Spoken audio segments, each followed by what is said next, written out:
മനുഷ്യന്റെ ആരോഗ്യം എപ്പോഴും പുതുമയോടെ നിൽക്കണമെങ്കിൽ അയാൾ എല്ലാ ദിവസവും എന്തെങ്കിലും പുതിയ അറിവ് പഠിക്കണം എന്നാ.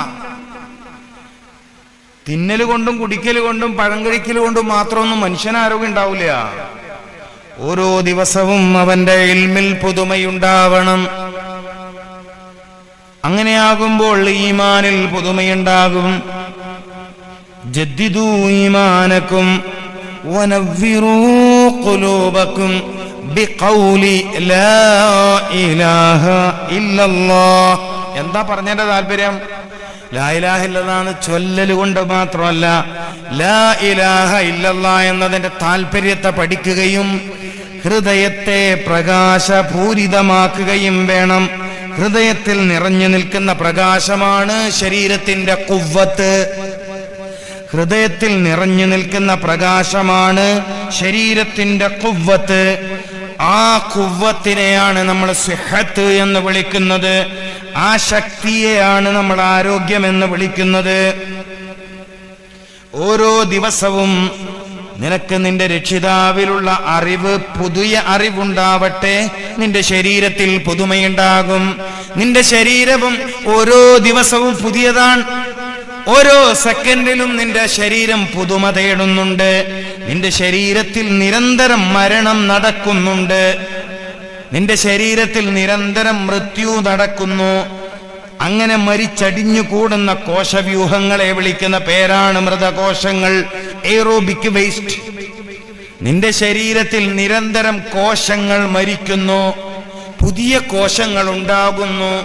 ഈ പുതിയ കോശങ്ങൾക്ക് ഉണർവുണ്ടാകണമെങ്കിൽ ബിഖൗലി ലാ ഇലാഹ ഇല്ലല്ലാഹ് കലിമത്തുൻ തയ്യിബ. നല്ല വാക്കുകൾ കേൾക്കുന്നത് ശരീരത്തിന് എനർജിയാണ് എന്ന് വെച്ചാൽ നല്ല വാക്കുകൾ കേൾപ്പിക്കണം. ജനിച്ച ഉടനെ കുഞ്ഞുങ്ങൾക്ക് എന്തിനാ ബാങ്ക് കേൾപ്പിക്കുന്നത്? എനർജി ഉണ്ടാവാൻ, ശരീരത്തെ ബാലൻസ് ചെയ്ത് ഈ ഭൂമിയിൽ ജീവിക്കാൻ.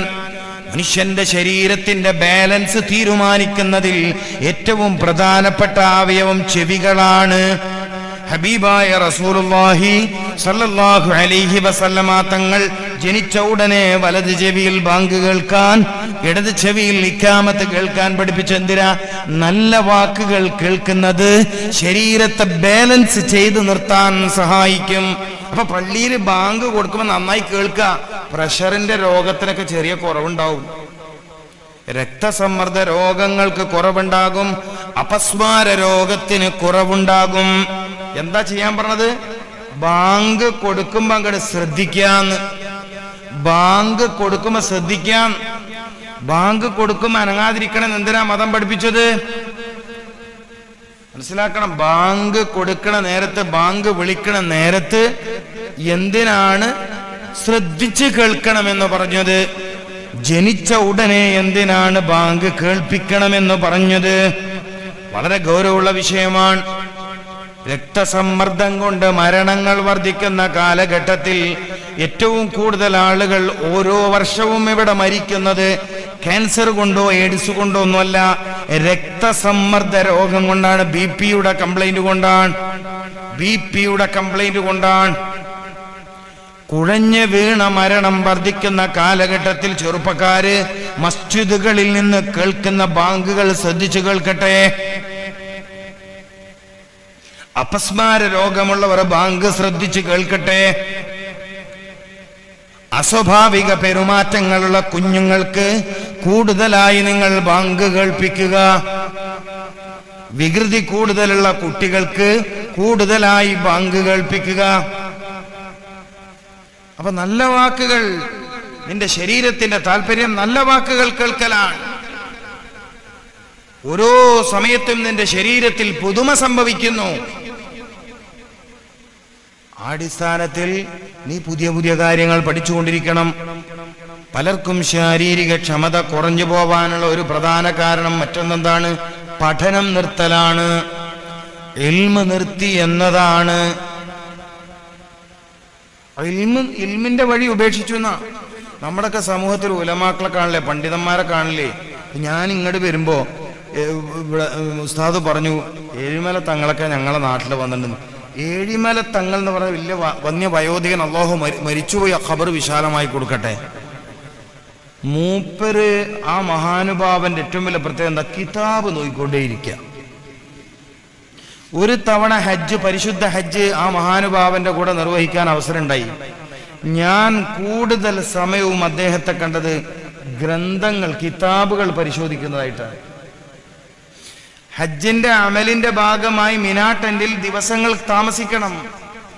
ഈ താമസത്തിന്റെ വേളയിൽ പലരും ഖുർആൻ ഓത്ത്, ദിക്ർ ചൊല്ലുക പോലത്തെ കാര്യങ്ങൾ ചെയ്യുമ്പോൾ മഹാനായ മർഹൂം ഏഴുമല തങ്ങൾ ചെയ്യുന്നതാണ് കിതാബുകൾ. ജിദ്ദയെന്നും മറ്റു കുത്തുബഖാനകളിൽ നിന്നൊക്കെ ഇങ്ങനെ ശിഷ്യന്മാര് അറിയുന്ന ആള് കിതാബ് കൊണ്ട് കൊടുക്കുകയാണ്. നമ്മളൊക്കെ ഹജ്ജിനും ഉംറക്കും മറ്റൊക്കെ പോയ മുട്ടായി, ആ ഈത്തപ്പഴം ഇതൊക്കെ കൊണ്ടുതരും ജനങ്ങള്. തങ്ങൾക്ക് സ്നേഹത്തോടെ കൊണ്ടു കൊടുക്കുന്ന കിതാബാണ്. മൂപ്പരിങ്ങനെ കിതാബ് നോക്കാണ്. എത്ര വയസ്സുള്ള സമയത്ത്? 10:45 പരം ഹജ്ജ് ചെയ്യാൻ ആരോഗ്യത്തോടെ മൂപ്പര് നല്ല റാഹത്തിൽ ചെയ്യാൻ എനർജി. ഇൽമ് ശാരീരിക ക്ഷമത വർദ്ധിപ്പിക്കും. നിങ്ങൾ മനസ്സിലാക്കിക്കൊള്ളു. അറിവ് ശാരീരിക ക്ഷമത വർദ്ധിപ്പിക്കും. ഇല്ലാലി അബ്ദൂൻ എന്ന് പറഞ്ഞതിന് ഇല്ലാലി അരിഫൂനി എന്ന് ബയാൻ ചെയ്യാറുണ്ട്. എന്നെ അറിയാൻ വേണ്ടി അല്ലാതെ എന്നും ബയാൻ ചെയ്യാറുണ്ട്. എന്താ എന്റെ താല്പര്യം? എന്നെ അറിയുന്നതിലൂടെയാണ് നിന്റെ ആരോഗ്യത്തിന്റെ വർധനവ്, നിന്റെ ശാരീരിക നിലനിൽപ്പ്, മാനസിക നിലനിൽപ്പ് എന്നെ അറിയുന്നതിലൂടെയാണ്. എന്നെ അറിയുക എന്ന ദൗത്യത്തിലായാണ് നിന്നെ സൃഷ്ടിച്ചത്. അപ്പൊ പറഞ്ഞു വന്നത്, ഓരോ ദിവസവും പുതുതായ കാര്യങ്ങൾ പഠിക്കുന്നത് വലിയ ഗുണമാണ്. ആരോഗ്യം നിലനിൽക്കും, യുവത്വം നിലനിൽക്കും. ചെറുപ്പക്കാരാണ് ഈ പരിപാടി സംഘടിപ്പിച്ചത്. അവർക്ക് എന്തെങ്കിലും ഗുണമുള്ള കാര്യം പറഞ്ഞു കൊടുക്കണ്ടേ? അപ്പൊ അവര് പൂർവ്വ വിദ്യാർത്ഥികൾ എന്ന് പറഞ്ഞോട്ടെ. പക്ഷേ പൂർവ്വ വിദ്യാർത്ഥികൾ എന്ന് പറഞ്ഞ് മാറി നിൽക്കുന്നതിന് പകരം മുതിർന്ന വിദ്യാർത്ഥികൾ എന്ന് പറഞ്ഞുകൊണ്ട് ഈ സ്ഥാപനത്തിൽ ഏറ്റവും ചുരുങ്ങിയത് മാസത്തിൽ ഒരു തവണയെങ്കിലും അവർക്ക് ഉപകാരം കിട്ടുന്ന വിഷയം പഠിക്കാനിരിക്കണം. സൂറത്തുൽ കഹ്ഫിന്റെ ചെറുപ്പക്കാര് പഠിക്കണം. സൂറത്തുൽ കഹ്ഫ് അവര് പഠിക്കണം. ഇന്നഹും ഫിത്യത്തുൻ ആമനൂ ബിറബ്ബിഹിം ഫസിദ്നാഹും ഹുദാ എന്ന ആയത്ത് കുട്ടികൾ പഠിക്കണം. ഈ പൂർവ്വ വിദ്യാർത്ഥി സംഘടനയുടെ ആളുകൾ പഠിക്കണം. അവര് എന്നെ വിളിച്ചതിന്റെ സമ്മാനാണിത്. അവർക്ക് ഞാൻ എന്തേലും പറഞ്ഞു കൊടുക്കണ്ട. നാട്ടുകാർക്ക് മുഴുവൻ ആരോഗ്യം ഉണ്ടാക്കുന്ന കാര്യം പറഞ്ഞു കൊടുത്തു. എന്റെ ചെറുപ്പക്കാരുടെ, എന്റെ യുവാക്കൾക്ക് ആരോഗ്യം, സിഹത്ത്, ഖുവ്വത്ത്, നശാത്ത്, അലി റളിയല്ലാഹു തആല അൻഹുവിനെ പോലെ ഉശിരുള്ള ശരീരം, അലി റളിയല്ലാഹു തആല അൻഹുവിനെ പോലെ ഉശിരുള്ള ശരീരം, ശക്തിയുള്ള ശരീരം. ഫാത്തിമ ബീബിക്ക് വരനായി അലി റളിയല്ലാഹു തആല അൻഹുവിനെ റസൂലുള്ളാഹി സ്വല്ലല്ലാഹു അലൈഹി വസല്ലമ തങ്ങൾ തെരഞ്ഞെടുക്കാനുള്ള കാരണം വേറെ പുതിയപ്പിള്ളാറെ കിട്ടാഞ്ഞിട്ടല്ല. ആരോഗ്യമുള്ള ശരീരത്തിന്റെ ഉടമസ്ഥൻ. ഇൽമുള്ളവർ വേറെ ഉണ്ടായിരുന്നു, പൈസ ഉള്ളവർ വേറെ ഉണ്ടായിരുന്നു, ചെറുപ്പക്കാർ വേറെ ഉണ്ടായിരുന്നു. അബൂബക്കർ സിദ്ദീഖ് റളിയല്ലാഹു തആല അൻഹു വിവാഹം കഴിക്കാൻ അനുവാദം ചോദിച്ചിട്ടുണ്ട്. ഉമർ ബിൻ ഖത്താബ് റളിയല്ലാഹു തആല അൻഹു വിവാഹത്തിന് അനുവാദം ചോദിച്ചിട്ടുണ്ട്. ചരിത്രമാണ്. അലി റളിയല്ലാഹു തആല അൻഹുവിനെ പരിഗണിച്ചത് ശാരീരിക ക്ഷമതയാണ്. അതുകൊണ്ട് എന്റെ പൂർവ്വ വിദ്യാർത്ഥികളെ, ഈ ചെറുപ്പക്കാരോട് അവരുടെ ആരോഗ്യത്തിന്റെ വർധനവിന് കാലങ്ങളെ അതിജയിക്കുന്ന മഹാരഹസ്യങ്ങൾ പഠിപ്പിച്ച സൂറത്തുൽ കഹ്ഫ് കാലാവസ്ഥകളുടെ വ്യതിയാനങ്ങളെ അതിജയിച്ച് മുന്നോട്ട് പോവാനുള്ള രഹസ്യങ്ങൾ പറഞ്ഞ അധ്യായമാണ് വിശുദ്ധ ഖുർആനിലെ സൂറത്തുൽ കഹ്ഫ്.